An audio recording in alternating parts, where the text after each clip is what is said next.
പ്രിയപ്പെട്ട സുഹൃത്ത് നമസ്കാരം. ഇന്ന് നവംബർ 14 ലേറ്റസ്റ്റ് കറണ്ട് അഫേഴ്സുമായി ജേഡിസ് കറണ്ട് അഫേഴ്സ്.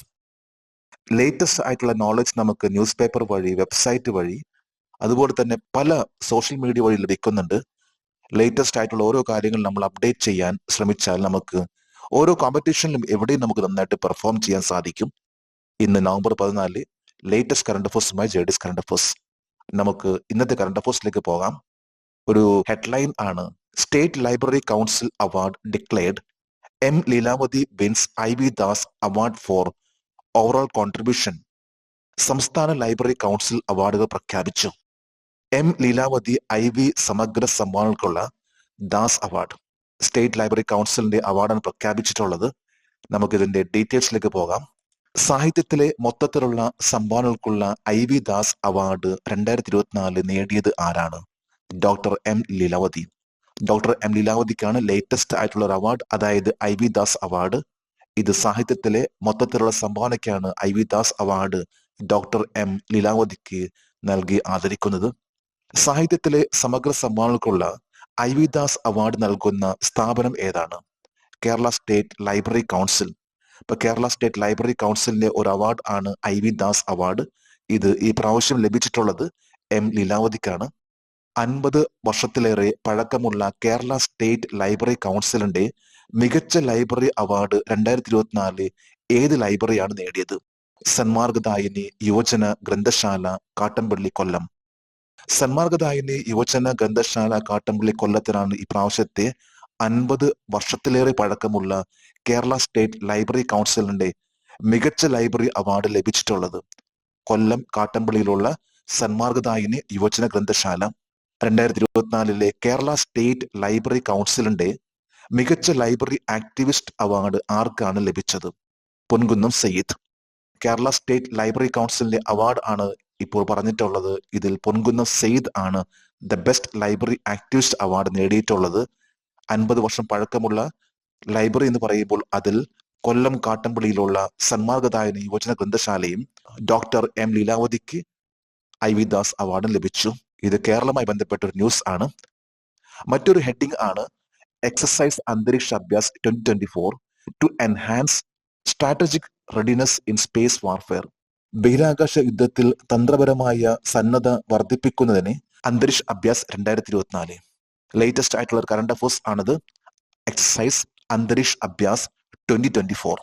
3 ഫോഴ്സ് ഒരുമിച്ച് നടത്തുന്ന ഒരു എക്സസൈസ് ആയിരുന്നു എക്സസൈസ് അന്തരീക്ഷ അഭ്യാസ് 2024. നമുക്കതിന്റെ ഡീറ്റെയിൽസിലേക്ക് പോകാം. 2024 നവംബർ 11 മുതൽ 13 വരെ അന്തരീക്ഷ അഭ്യാസ് 2024 എന്ന എക്സസൈസ് നടത്തിയത് ആരാണ്? പ്രതിരോധ ബഹിരാകാശ ഏജൻസി, ഡിഫൻസ് സ്പേസ് ഏജൻസിയാണ് നവംബർ 11 മുതൽ 13 വരെ അന്തരീക്ഷ അഭ്യാസ് 2024 എന്ന രീതിയിലുള്ള ഒരു എക്സസൈസ് നടത്തിയിട്ടുള്ളത്. ബാംഗ്ലൂരു ആസ്ഥാനമായി പ്രവർത്തിക്കുന്ന ഇന്ത്യൻ സായുധ സേനയുടെ സംയോജിത ട്രൈ സർവീസ് ഏജൻസിയുടെ പേരെന്താണ്? Defence space agency, DSA. Defence space agency ഇത് ഒരു ട്രൈ സർവീസ് ഏജൻസിയാണ്. അതായത് ഇന്ത്യൻ ആർമി, എയർഫോഴ്സ്, നേവിയുടെ ഒരു ട്രൈ സർവീസ് ഏജൻസിയാണ് ഡിഫൻസ് സ്പേസ് ഏജൻസി. ഇതിന്റെ ഹെഡ്ക്വാർട്ടർ ആണ് ബാംഗ്ലൂരു. അന്തരീക്ഷ അഭ്യാസ് 2024 എന്ന എക്സസൈസിന്റെ ലക്ഷ്യം എന്തായിരുന്നു? ബഹിരാകാശ യുദ്ധരംഗത്ത് തന്ത്രപരമായ സന്നദ്ധ വർദ്ധിപ്പിക്കുക. Bolstering strategic readiness in the domain of space warfare. ബഹിരാകാശ യുദ്ധരംഗത്ത് തന്ത്രപരമായ സന്നദ്ധ വർദ്ധിപ്പിക്കുക എന്നതാണ് അന്തരീക്ഷ അഭ്യാസ് 2024 ലക്ഷ്യം.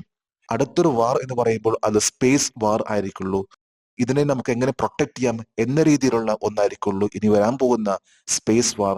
ഇതുമായി ബന്ധപ്പെട്ടിട്ടുള്ള ഒരു എക്സസൈസ് ആണ് അന്തരീക്ഷ അഭ്യാസ് എന്ന് പറയുന്ന 2024 ഒരു ട്രീ സർവീസ് എക്സസൈസ്.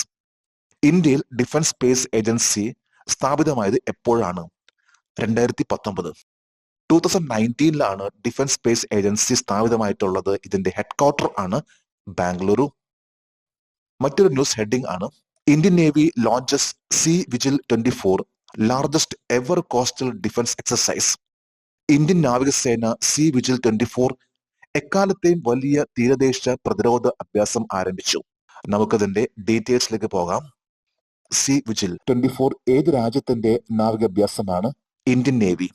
ഇന്ത്യൻ നേവിയുടെ ഒരു നേവൽ എക്സസൈസ് ആണ് സീ വിജിൽ. സി വിജിലിന്റെ 24, അതായത് ഈ വർഷത്തെ എക്സസൈസ് ആണ് സി വിജിൽ 24 എന്ന ഒരു എക്സസൈസ്. എക്സസൈസ് സി വിജിൽ 24 ഏത് മേഖലയിലാണ് ശ്രദ്ധ കേന്ദ്രീകരിക്കുന്നത്? തീരദേശ സുരക്ഷ. ഇപ്പൊ കോസ്റ്റൽ സെക്യൂരിറ്റിയുമായി ബന്ധപ്പെട്ട ഒരു വളരെ പ്രധാനപ്പെട്ട ഒരു എക്സസൈസ് ആണ് സി വിജിൽ എക്സസൈസ്. ഏത് തീയതിയിലാണ് ഇന്ത്യൻ നാവികസേന പാൻ ഇന്ത്യ തീരദേശ പ്രതിരോധ അഭ്യാസമായ സി വിജിൽ 24ന്റെ 4ാം പതിപ്പ് നടത്താൻ തീരുമാനിച്ചിരിക്കുന്നത്? 2024 നവംബർ 20, 21 തീയതികളിൽ. ഇപ്പൊ നവംബർ 20 and 24 എന്നീ 2 ദിവസമാണ് സി വിജിൽ എന്ന എക്സസൈസ് ഇന്ത്യ നടക്കാൻ പോകുന്നത്. ഇതൊരു കോസ്റ്റൽ ഏരിയ ആയി ബന്ധപ്പെട്ട അതിന്റെ സുരക്ഷയെ ബന്ധപ്പെട്ട ഒരു എക്സസൈസ് ആണ് സി വിജിൽ. 6 മന്ത്രാലയങ്ങളും 18 സംഘടനകളും ഉൾപ്പെട്ട ഇന്ത്യൻ നാവിക അഭ്യാസത്തിന്റെ പേര് സി വിജിൽ 24 തീരദേശ പ്രതിരോധ അഭ്യാസം, C vigil coastal defence exercise. ഇപ്പൊ 6 മിനിസ്ട്രീസ് ആണ് പങ്കെടുക്കുന്നത്. അതുപോലെ തന്നെ 18 organisations.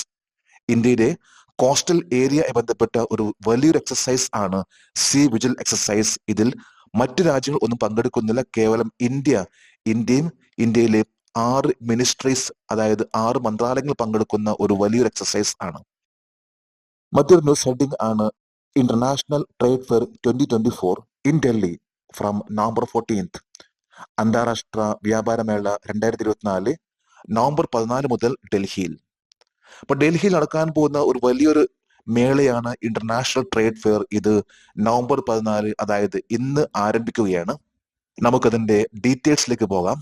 2024 November 14 Indian international trade ഫെയറിന്റെ 43ാമത് എഡിഷൻ ഏത് സ്ഥലത്താണ് നടന്നത്? ന്യൂഡൽഹിയിലെ ഭാരത് മണ്ഡപം.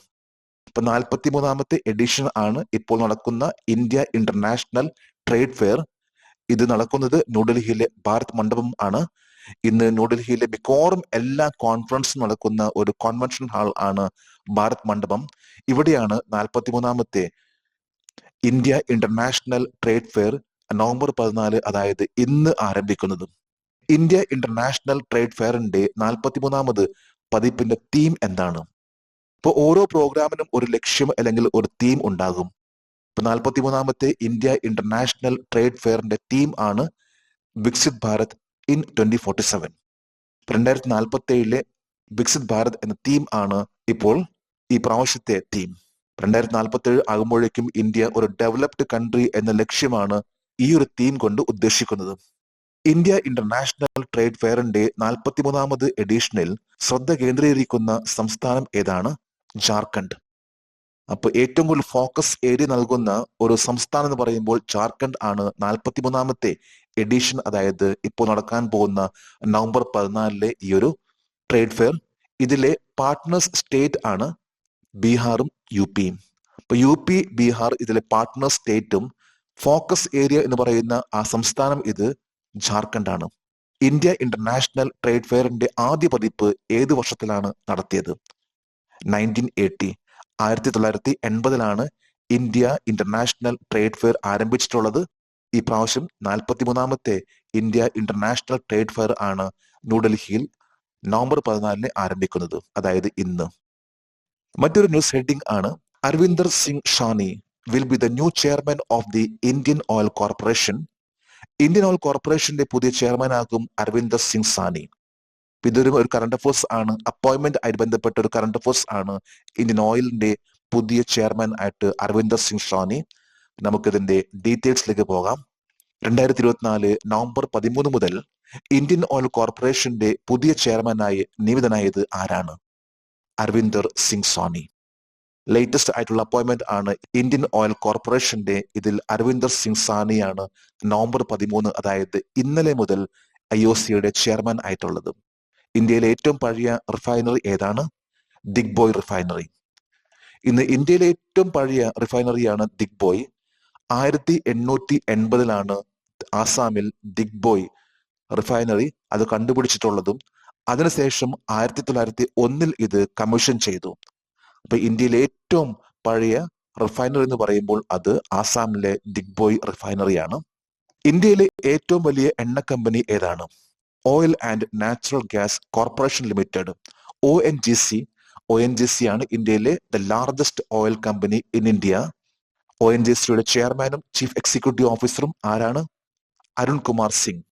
അരുൺകുമാർ സിംഗ് ആണ് ONGCയുടെ ചെയർമാനും ചീഫ് എക്സിക്യൂട്ടീവ് ഓഫീസറും. മറ്റൊരു ന്യൂസ് ഹെഡിംഗ് ആണ് Kerr and Noman win ICC player of the month awards for October. ഒക്ടോബറിൽ ICC player of the month അവാർഡുകൾ കെയറും നോമനും നേടി. ഇതും ഒരു ന്യൂസ് ആണ്, സ്പോർട്സ് ആയി ബന്ധപ്പെട്ട ഒരു ന്യൂസ് ആണ്. Kerr and Noman wins ICC player of the month. നമുക്കതിന്റെ ഡീറ്റെയിൽസിലേക്ക് പോകാം. 2024 ഒക്ടോബറിൽ ICC പുരുഷ താരത്തിനുള്ള പുരസ്കാരം ആരാണ് നേടിയത്? നോമൻ അലി, പാകിസ്ഥാൻ. പാകിസ്ഥാന്റെ നോമൻ അലി ആണ് 2024 ICC പുരുഷ താരത്തിനുള്ള പുരസ്കാരം നേടിയിട്ടുള്ളത്. 2024 ഒക്ടോബറിലെ ICC വനിതാ താരത്തിനുള്ള പുരസ്കാരം ആരാണ് നേടിയത്? Amelia Kerr. ന്യൂസിലാൻഡ് താരമായിട്ടുള്ള അമേലിയ കെയർ ആണ് 2024 ഒക്ടോബറിൽ ICC വനിതാ താരത്തിനുള്ള പുരസ്കാരം നേടിയിട്ടുള്ളത്. എല്ലാ മാസം ICC നൽകുന്ന ഒരു അവാർഡ് ആണ് പ്ലെയർ ഓഫ് ദി മന്ത്. അത് നവംബറിൽ പ്രഖ്യാപിച്ചു. കഴിഞ്ഞ മാസത്തെ ഓരോ മാസം നൽകുന്നുണ്ട് ഈ ഒരു അവാർഡ്. ഒക്ടോബറിലാണെങ്കിൽ നോമൻ അലി, അമേലിയ കെയർ എന്നീ രണ്ടുപേർക്കാണ് അവാർഡ് ലഭിച്ചിട്ടുള്ളത്. ഇന്ന് ഇന്ത്യയിലാണെങ്കിൽ ഏറ്റവും കൂടുതൽ അവാർഡ് ലഭിച്ചിട്ടുള്ളത് വിരാട് കോഹ്ലിക്കാണ് ICC player of the month എന്ന അവാർഡ് ലഭിച്ചിട്ടുള്ളത്. കൂടാതെ വിരാട് കോഹ്ലിക്ക് 2020 ICC men's one day international cricketer of the decade, 2020 ICC male cricketer of the decade. നമ്മളിന്ന് ഏറ്റവും ലേറ്റസ്റ്റ് ആയിട്ടുള്ള കറണ്ട് അഫേഴ്സ് ആണ് ഇവിടെ അപ്ഡേറ്റ് ചെയ്തിട്ടുള്ളത്. ഇന്നത്തെ കറണ്ട് അഫേഴ്സ് കണ്ടിട്ട് ഇഷ്ടപ്പെട്ടെങ്കിൽ ഈ ചാനൽ സബ്സ്ക്രൈബ് ചെയ്യാനും ഷെയർ ചെയ്യാനും മറക്കരുത്. നമുക്ക് നാളെ വീണ്ടും പുതിയ കറണ്ട് അഫേഴ്സുമായിട്ട് കാണാം. Thank you very much.